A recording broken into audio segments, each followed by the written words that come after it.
Hello बच्चों, welcome to academic वाला। आज हम लोग देखेंगे जीव जनन कैसे करते हैं।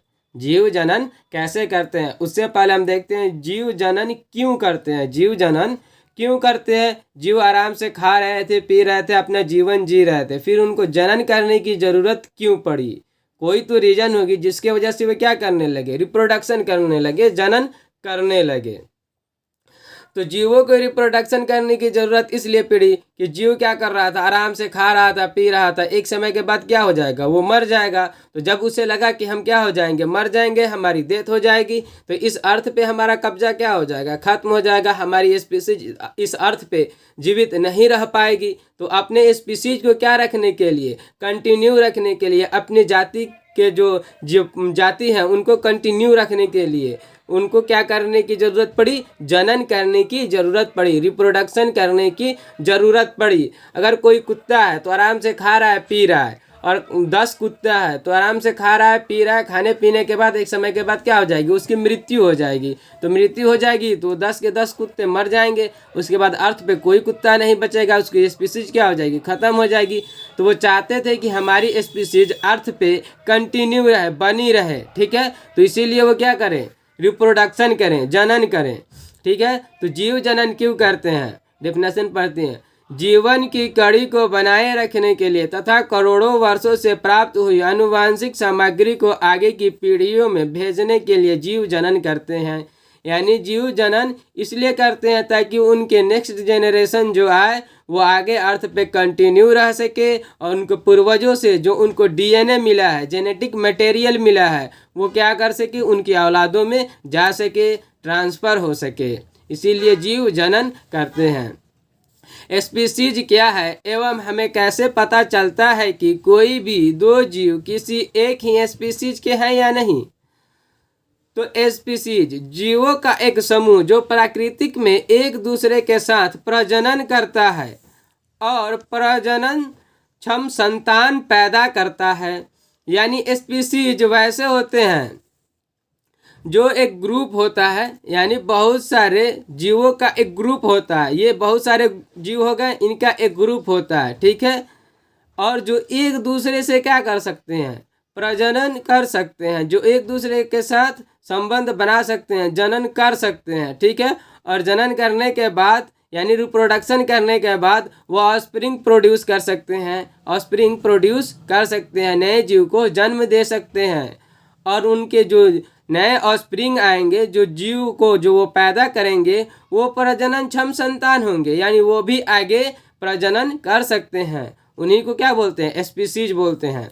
अब जनन एक जैव प्रक्रम है जिसके द्वारा नए जीव उत्पन्न होते हैं जो जाति को निरंतर बनाए रखता है। यानी रिप्रोडक्शन एक ऐसी प्रक्रिया है, जनन एक ऐसी प्रक्रिया है जिसमें कोई भी जीव नए जीव को उत्पन्न करता है, बनाता है, उसी को जनन कहते हैं। यानी रिप्रोडक्शन, री मतलब अगेन, फिर से, प्रोडक्शन करना, बनाना।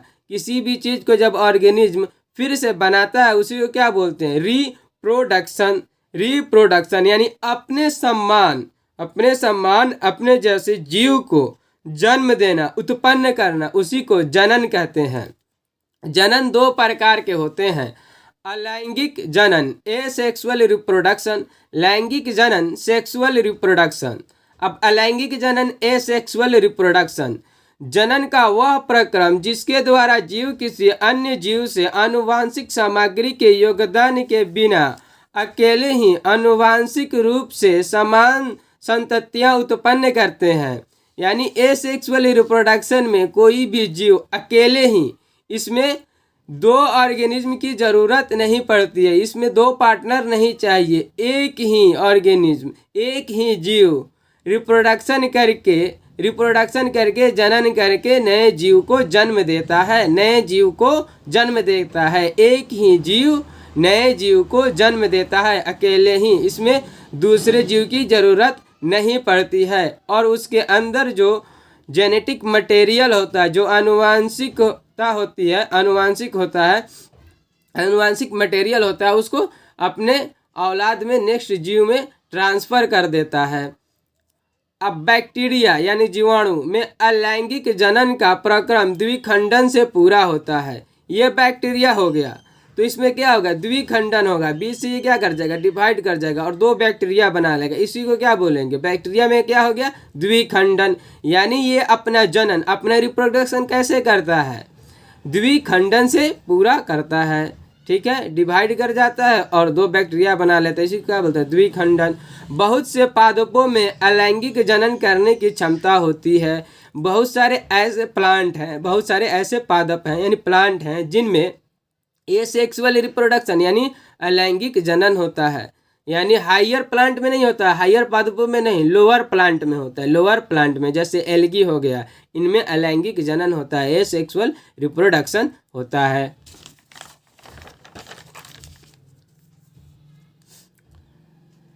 अब लैंगिक जनन, सेक्सुअल रिप्रोडक्शन, जनन की वह विधि है जिसमें नई संतति उत्पन्न करने के लिए दो जीवों की भागीदारी होती है। यानी सेक्सुअल रिप्रोडक्शन यानी लैंगिक जनन वैसा जनन है जिसमें दो जीव भाग लेते हैं। लैंगिक जनन में हमेशा दो जीव भाग लेंगे, दोनों जीवों की भागीदारी होगी, दोनों जीवों की क्या होगी, भागीदारी होगी, और वो मिल करके एक नए संतान की उत्पन्न करेंगे, नए संतान बनाएंगे, नए जीव बनाएंगे। उसी को क्या बोलते हैं, सेक्सुअल रिप्रोडक्शन या लैंगिक जनन। अब लैंगिक जनन किस में होता है, मनुष्य में लैंगिक जनन होता है, पादप यानी पौधे में लैंगिक जनन होता है, पक्षी में, गाय बैल में, इनमें क्या होता है, लैंगिक जनन होता है। जैसे अब कैसे होता है, अब लैंगिक जनन में दो चीज़ें होती हैं, एक मेल और एक फीमेल। तो ये मेल हो गया और एक फीमेल हो गया, दो जीव चाहिए। तो मेल क्या बनाएगा, मेल गैमेट बनाएगा, और फीमेल क्या बनाएगी, फीमेल गैमेट बनाएगी। तो एक मेल गैमेट यहाँ बना और फीमेल गैमेट यहाँ, और मेल गैमेट और फीमेल गैमेट दोनों आपस में आकर के मिल जाते हैं, फ्यूज कर जाते हैं और एक सेल बना देते हैं, जिसको हम क्या बोलते हैं, जाइगोट। सेल बना देते हैं जिसको हम क्या बोलते हैं, जाइगोट। और यही जाइगोट नए जीव को बना देता है, और यही जाइगोट क्या करता है, नए जीव को बना देता है, नए ऑर्गेनिज्म का फॉर्मेशन कर देता है। ठीक है, इसी को क्या बोलते हैं, लैंगिक जनन या एसेक्सुअल रिप्रोडक्शन। अब है प्रजनन का लाभ, एडवांटेज ऑफ रिप्रोडक्शन। ठीक है, इससे क्या फ़ायदा है, रिप्रोडक्शन के क्या फ़ायदे हैं, कुछ तो फ़ायदा होगा, तभी जीव क्या कर रहा है, रिप्रोडक्शन कर रहा है। तो प्रजनन पृथ्वी पर किसी विशेष प्रजाति की निरंतरता सुनिश्चित करता है। यानी रिप्रोडक्शन क्या करता है कि किसी भी प्रजाति के निरंतरता को सुनिश्चित करता है, यानी अर्थ पे उसकी स्पीसीज क्या रहेगी, कंटिन्यू रहेगी। ठीक है, सालों सालों तक क्या रहेगी, जब तक अर्थ रहेगा उस पर क्या रहेगी, जिंदा रहेगी। वो अगर वह क्या कर रहा है, रिप्रोडक्शन कर रहा है, तो इसी को क्या करती है, वो सुनिश्चित करती है कि उसकी स्पीसीज, उसके जीव, उसके जाति क्या रहेगी, अर्थ पर जब तक अर्थ है जिंदा रहेगी। यानी जनसंख्या बनाए रखता है। कोई भी जीव अगर प्रजनन करता है तो उसकी जनसंख्या क्या रहेगी, बनी रहेगी। अगर प्रजनन करना बंद कर दे तो उसकी जनसंख्या क्या हो जाएगी, खत्म हो जाएगी। अब ह्यूमन है, ह्यूमन क्या कर दे, सारे ह्यूमन रिप्रोडक्शन करना बंद कर दे, प्रजनन करना बंद कर दे, तो हमें पता है एक ह्यूमन लगभग 60 साल तक जीता है, हम मान लेते हैं 60 साल तक जीता है। तो आज बंद कर दे तो जब जो आज बच्चे पैदा होंगे उनका 60 साल एज होगा, वो मर जाएंगे। उसके बाद अर्थ पर से क्या हो जाएगी, खत्म हो जाएगी। मनुष्य की स्पीसीज क्या हो जाएगी, अर्थ पर से खत्म हो जाएगी, उनका दबदबा अर्थ पर से खत्म हो जाएगा।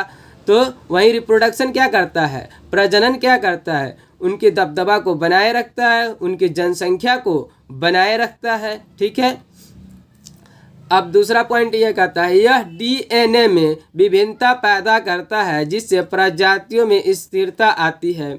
यानी रिप्रोडक्शन क्या करता है, डीएनए में भिन्नता पैदा करता है, यानी वेरिएशन पैदा करता है। ठीक है, कुछ कुछ चेंजेस करता है जिससे जीवों को क्या करने, अडेप्ट करने में, ठीक है, इन्वायरमेंट के साथ अडेप्ट करने में, स्थिरता बनाने में उनको हेल्प मिलता है, मदद मिलता है, जिसकी वजह से वो क्या कर पाते हैं, इस अर्थ पे जिंदा रह पाते हैं। जैसे डीएनए में कुछ वेरिएशन आ गया, यहाँ डीएनए में कुछ वेरिएशन आ गया और हमारा इन्वायरमेंट क्या हो रहा है, ठंडा होता चला जा रहा है।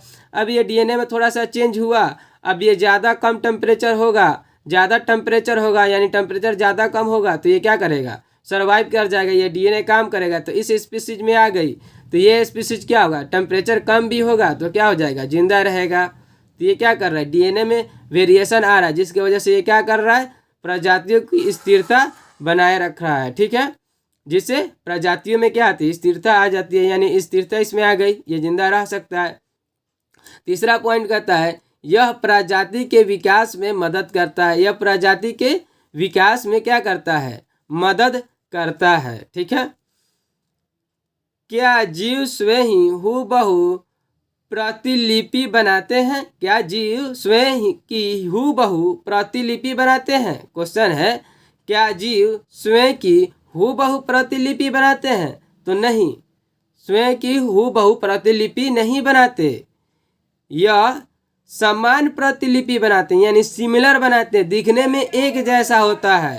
ठीक है, हूबहू मतलब क्या, जैसे उसके पेरेंट्स का डीएनए था वैसे ही क्या होना चाहिए, जो उसकी औलाद है उसमें सेम टू सेम वैसे ही क्या होना चाहिए, डीएनए होना चाहिए, आनुवांशिक मटेरियल होना चाहिए, जेनेटिक मटेरियल होना चाहिए। ठीक है, अब ये सिमिलर क्यों होते हैं, एक समान, दिखने में एक समान कैसे होते हैं, जैसे इंसान है तो उसका बच्चा होगा तो दिखने में कैसा होगा, इंसान की तरह ही होगा।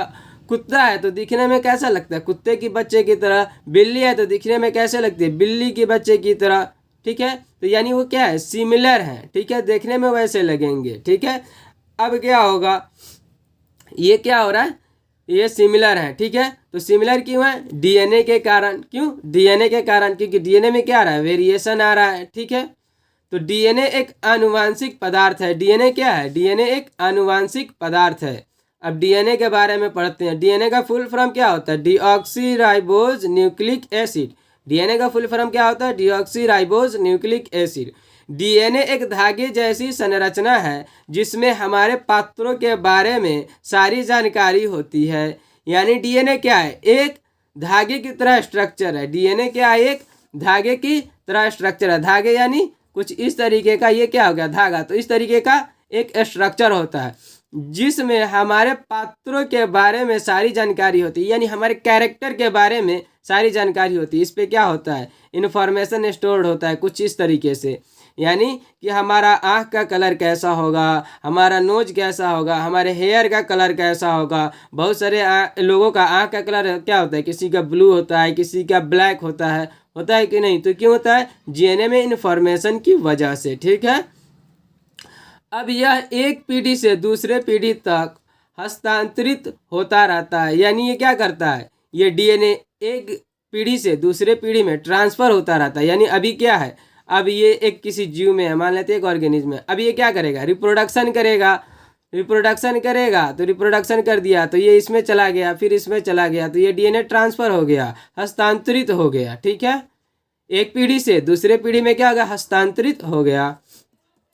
डीएनए में जीव की संरचना यानी शरीर की बनावट, संरचना यानी शरीर की बनावट और कार्यों की जानकारी मौजूद होती है। डीएनए पर क्या होता है, ये सब क्या है, जानकारी है। ठीक है, कि उसकी बनावट कैसी होगी, यानी ये गोल होगा कि लंबा, कुछ इस तरीके का होगा, कैसा होगा, उसकी शरीर की बनावट की इन्फॉर्मेशन होती है।